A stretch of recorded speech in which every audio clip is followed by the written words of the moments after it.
listener production. Would you be able to get away with lying? A lot of detectives I worked with were not really good at spotting liars.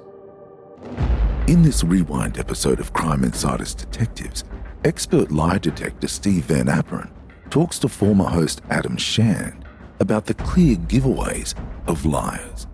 Truthful people will exonerate themselves. Deceptive people often create distance, disassociation and separation by the way they use language. We also learn how certain criminals have tried to clear a lie detector test and some of the biggest murder cases that have been brought to justice through a simple line of deceptive questioning. The de facto said, quote, "She was such a wonderful child." Now, the problem with that is past tense. If you've ever spoken to a parent who's had their child abducted, they will never, ever give up hope. I guess the search for truth is a universal one, particularly in law enforcement, where it's all about cracking the veil of deceit. But this has been your career. Tell me, how did you start on this journey? Well, it's interesting because I joined the South Australia Police at the tender age of 20. And I remember I was working with a colleague and he said to me once, he said, "I hate when people lie to me." And my first response is, "You're in the wrong job." And I was always fascinated about, the psychology of what made people do what they do. So after serving in South Australia, I eventually transferred to Victoria Police and I was a detective down at Flemington and I was always interested in psychological profiling, what made serial killers and serial sex offenders tick. So yeah, it's funny because I never wanted to be a policeman, but I was always interested in psychology and what makes people tick. And I remember many years ago reading a paper and they were saying the three top reasons why people confess to crimes is 1, they like the interviewer. 2, to get it off their chest. 3, they believe the evidence is so overwhelmingly against them that further resistance is futile.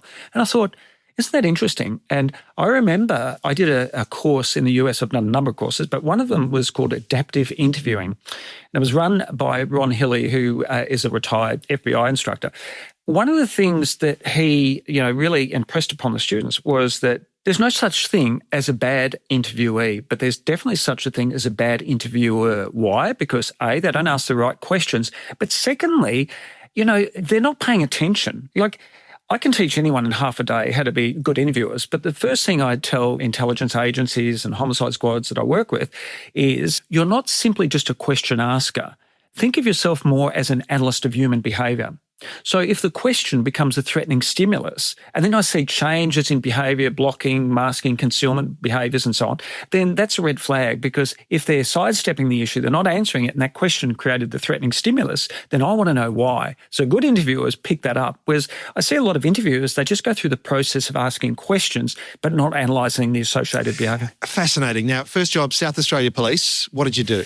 Back in those days, just general duties, uniform, and a little bit of undercover work. I worked at Operational Support Group, and that was basically relief in different areas when they had different issues or different problems. So they'd send us to an area. So it could be crowd policing, it could be general duties, it could be whatever.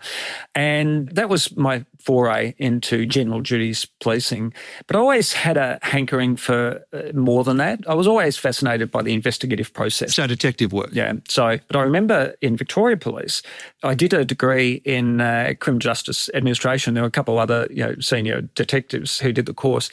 And one of them said, "Steve, why don't you go to crime scene analysis?" Or, back then it was crime scene analysis.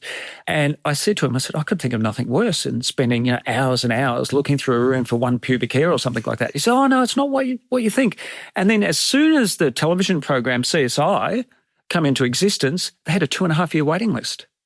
So I was fascinated about that side of it. But the thing that really interests me, a lot of detectives I worked with were not really good at spotting liars. And, it really intrigued me. I mean, you would think if every day you're dealing with people and you're interviewing people, then you would think you'd develop that skill sets. But the problem is in a lot of police interviews, you would basically prove identity and then you would put what we call the points of proof to the suspect. And points of proof is just legalese for, covering certain parts of an offence. But I was always interested in the why. What is it that made them do that? And I remember some training in the States with the FBI, and they said, if somebody confesses to you, ask them why they confess to you, because it can only make you a better interviewer. If you're interviewing somebody, and let's just say, and the FBI are really big on this, they call it theme development. So let me give you a quick example. Let's say I'm interviewing you for a theft, right? So I might say to you after initial behaviour analysis let me break it up. Behavioural analysis is where I'm looking for responses, how people respond to the questions. Truthful people will exonerate themselves. Deceptive people will often create distance, disassociation and separation by the way they use language, which we can talk about later. So what we've got to do is we've got to analyse what they're saying and what they're doing. That's the first thing. Secondly, we have to pay attention to their body language. So we need to look for conflict or contradiction between what they're saying and what their body language is. How's mine now? Well, it's interesting because yours is typically what we call an evaluation gesture, right? So you're sitting there, you've got your finger across your lips, head cocked to one side, and you're nodding, which denotes a degree of agreement. That's a typical evaluation gesture. So what we need to do is look for conflict and contradiction between what they're saying and what they're doing. And just getting back to the theme development, so I'm interviewing you for a theft. So we know through research, if I blame you for your behaviour, I make it substantially more difficult for you to confess. See, the example I like to use is I was a detective at Flemington and we were interviewing a sex offender and we really had no evidence. And my partner goes in there and he says to him, if you don't tell us what you did to this kid, we're going to lock you up. You're going to go to jail. Your wife's going to leave you. Your kids won't want to have anything to do with you. And I'm thinking, this guy just gave this suspect, potentially offender, 1,000 reasons why not to confess, not one reason why he should or could, because he's actually blaming him for everything. So my partner gets out and I'm writing. And this guy looks at me and he says to me, which I think is a very interesting question, he said, "Do you think I did this?" And my response was, "You know what? I don't care if you did this. I've got one question and one question only." Notice how I'm using silence? The rule is he who speaks next loses. And he says, what do you mean? I said, "Did you mean to hurt her?" Now, that's an assumptive question, isn't it? What's the assumption there? That he was involved. And he didn't say anything, but he did this. Just shook his head ever so slightly in the negative. I said, "Look, you know what? This is part of the theme development. Things happen, and they happen for a reason. We don't always know what that reason is. People don't judge you on one silly mistake. They judge you on the totality of your whole life. That's why there's erasers on the back of pencils." And next minute, his tears started coming out of his eyes and he confessed. And the FBI say that, blame their upbringing, blame their employment conditions, but never ever blame them, because you make it substantially more difficult for them to confess. But is that the old good cop, bad cop in action there, do you think? Well, you don't need good cop, bad cop. I think you need empathy, but I think you also need the ability to show that no one's perfect. I've interviewed people and the hair on the back of my neck has stood up. But I know if I'm interviewing somebody, I've got to understand the purpose is to collect evidence, right? So we may not always have forensic, scientific, medical or corroborative evidence. Sometimes a witness becomes a suspect by the way they respond to answers and questions. But more importantly, and I've seen this in a lot of homicide cases, a truthful person will not only tell you what they saw or what they heard, but they'll often tell you what they felt. Deceptive people, if they're involved, won't do that. They can't do that because if they do that, they're admitting involvement. So I look for are the emotions in the right place, and we see sometimes crocodile tears and all that type of thing. There was a well-known case in Sydney, Kaisha Abrams, a young girl. It was a woeful crime. She was put inside a suitcase and the suitcase was torched.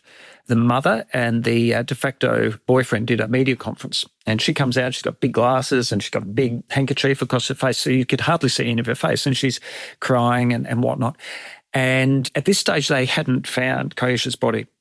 They didn't know where she was, and that was what they led people to believe. One of the concerns that I had was the de facto said, quote, "She was such a wonderful child." Now, the problem with that is past tense.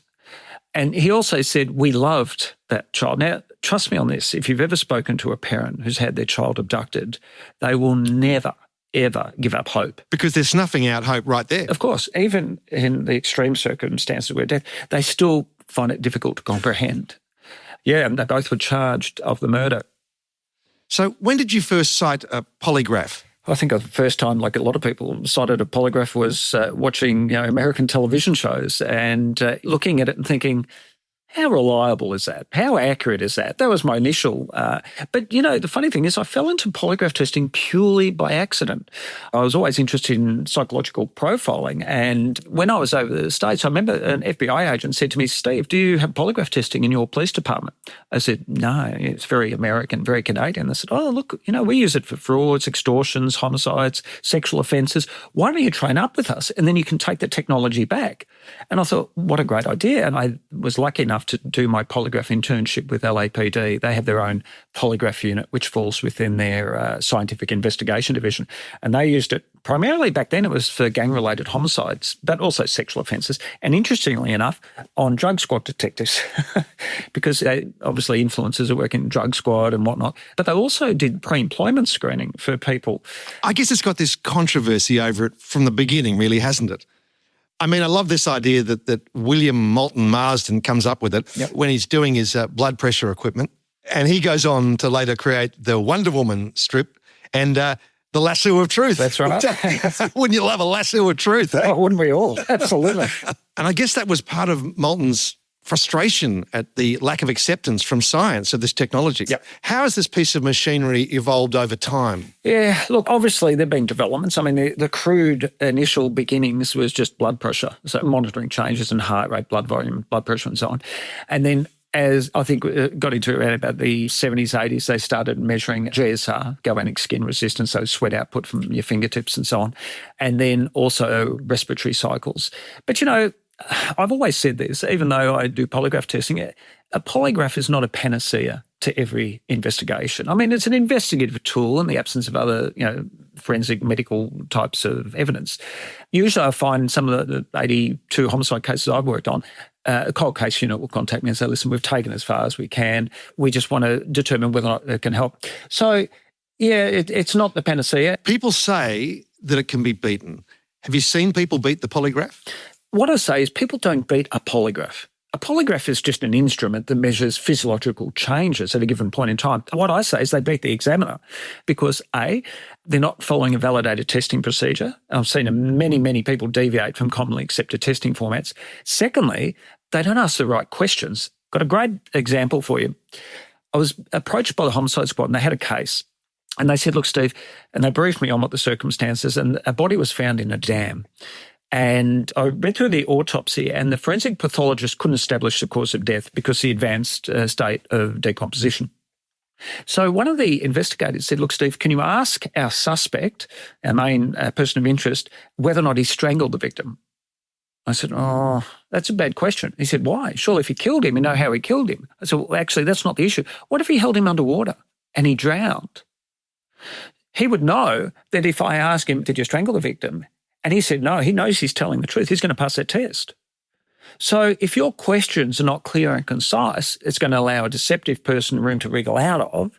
And secondly, it's an invalid test. What should be the question then in that circumstance? If you don't know a cause of death, and in this particular case, he said he had no involvement whatsoever, then you would ask, and I try not to use legalese terms, like did you conspire with? I'd say, okay, well, now what I'm going to ask you whether or not you had any involvement, either directly or indirectly. Let me give you an example.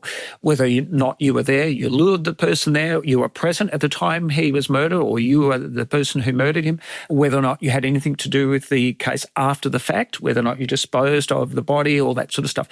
Because then they know exactly what the question is in fact asking them. Okay? But having said that, you need to look for things. I mean, I've had people hold their breath, deliberately move, put pins in their shoes, put fingernail polish. I've heard of people biting their cheeks and thinking about complex math problems, for instance, and trying to produce a different brain chemistry through that. Yeah. Well, actually, interesting point on that. When I did my initial training, I had to break into a car and steal some cash, right? It was all set up. But what I didn't know was, because that was my instruction, go to that car, break into it, and have a look and take the cash. Okay. But you will be interviewed by the police later on and you'll probably do a polygraph. So just deny it. Okay, so right. So as I'm breaking in, just before I get out, the alarm went on the car. And I thought, oh, shit. So I did a runner. Anyway, I was polygraph tested by Fred Acomb, who used to be in charge of the Oregon State Police polygraph unit. And they said, try to beat it. I said, no problem. So I'm thinking about, hot-looking girls on the Gold Coast. I'm thinking about all sorts of things to try to, dilute my mind.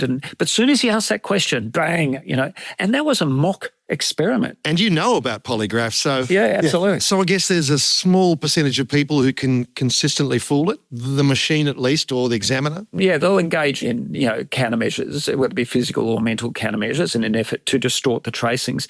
Although I must admit, it's pretty obvious. This equipment now, I've got video cameras, I've got sensors, all sorts of stuff. So it's pretty obvious when people, deliberately do that. And look, I've got to be honest with you, I'm very strict on this. I have a 3-strike and you're out policy. If they engage in those behaviours after the third warning, I stop the test and the investigators can draw their own conclusion based on that. And the conclusion is they're being deceptive. And I guess people have talked about the limitations of the polygraph and the strengths too, but the simple process is a stressful one, which can lead guilty people to confession. So it could be called really a fear detector as well. Yeah, and that's a fair call. I use this new technology now called detect. Now, we know when a person lies, it creates cognitive load. So when we lie, we become fearful of being caught in a lie, okay? So if I was to ask you what you did yesterday and neurologically you're relying on memory through sensory input, you'd be able to tell me what you did, what you heard, what you saw, what you felt, conversations that took place. Why? Because you lived through them. Whereas if you're fabricating a story, you no longer have access to those memories and you have to fabricate them. For every one lie you tell, you have to invent 2 or 3 to protect yourself from the first one. So you get deeper and deeper and deeper. So it takes a lot of cognitive processing. Now, with this new technology I'm using, detect in partnership with polygraph testing, what it does is it has an infrared camera and it measures ocular reactivity. So it looks for pupil dilation, blink rate changes, eye fixation, reading speeds, prolonged eye closure, which is a blocking gesture. What it does, it's like state of the art. It does 60 computations per second per eye and over 100,000 during the test while the person's answering true or false questions. So combined, it's a very accurate process. See, I know when somebody's playing games in a polygraph. Sometimes it's hard to see when people may be engaging in mental countermeasures. But with detect, the only thing they can really do is close their eyelids. Coming up, who are the best liars? So who are the best liars you've come across? I get that question a lot. People say, well, politicians, they'd have to be the best. Well, no, they're not that good at all. In my opinion, pedophiles, they're very good at lying. They're very good at maintaining the facade. They're very good at misleading. They're very good at manipulating their victims, their treatment providers and everyone else in the process. Anecdotally, in my experience, I think they know the general community is appalled by their behaviour. So it even requires a greater ability to deceive. And they're living a much bigger life of lies than your average crook, who will tend to share it with somebody, partner or whatever. But this one, who are you going to share it with? Interesting point, Adam.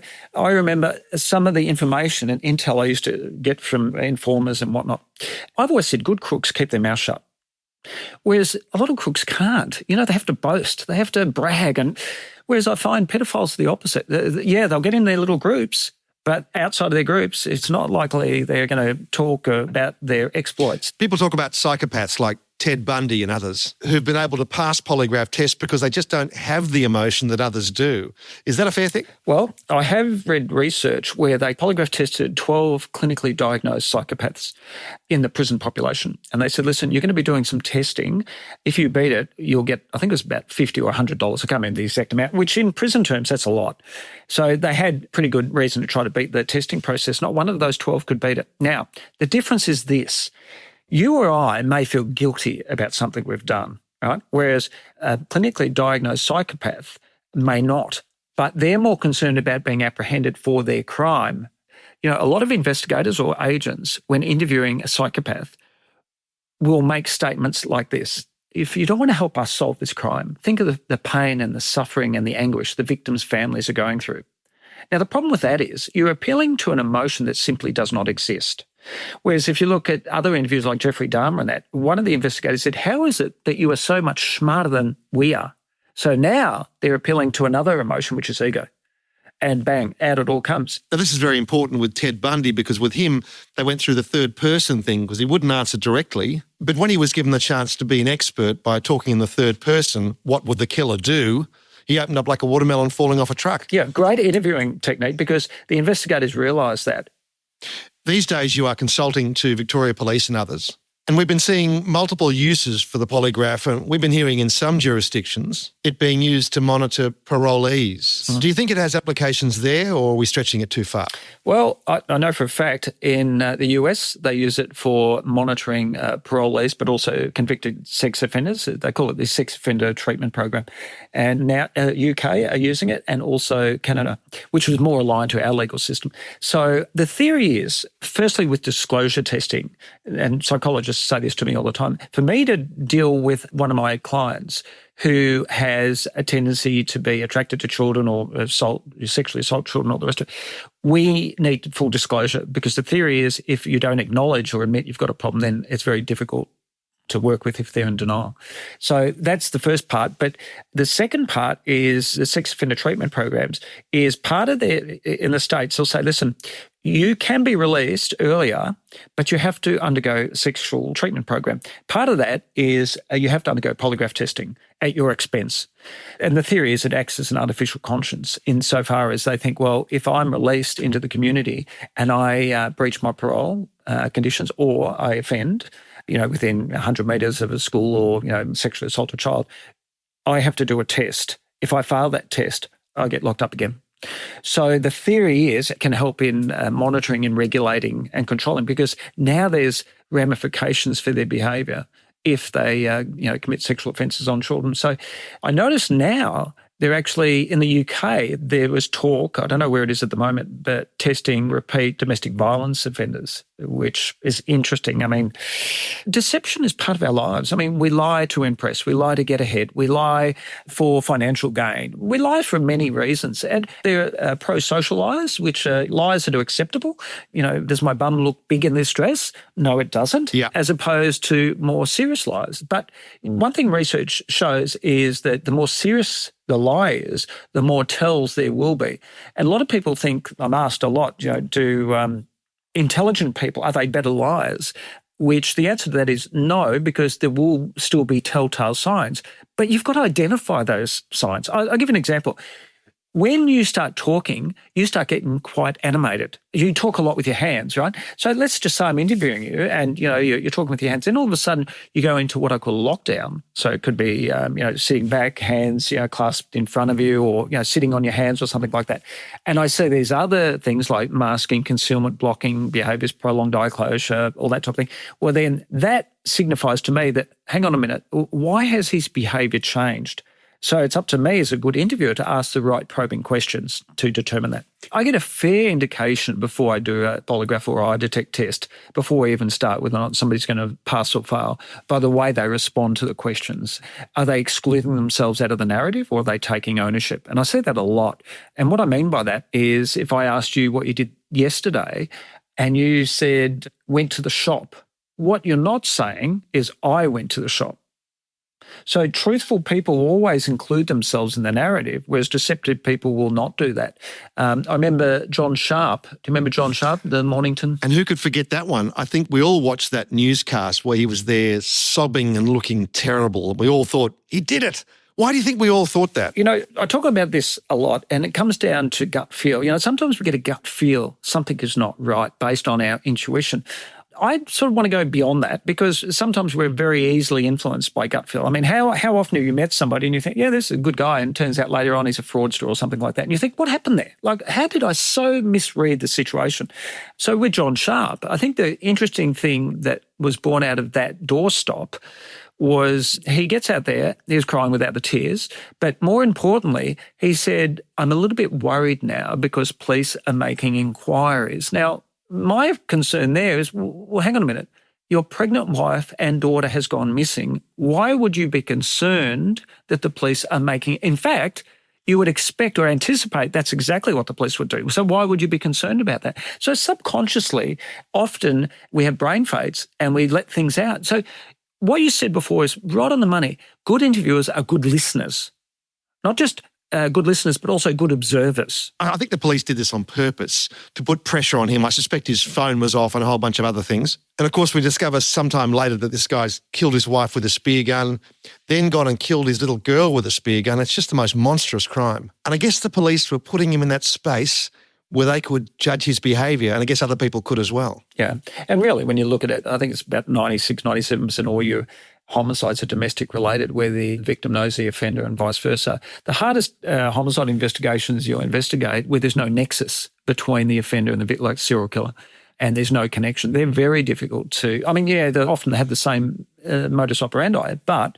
with domestic related, as you know yourself, the nucleus starts at the family and works its way out. Aldrich Ames, the CIA spy turned traitor, said all you have to do to beat a polygraph is to have a good night's sleep and be nice to the operator. Is that true? I agree with that. And, here's the interesting thing that a lot of people don't know.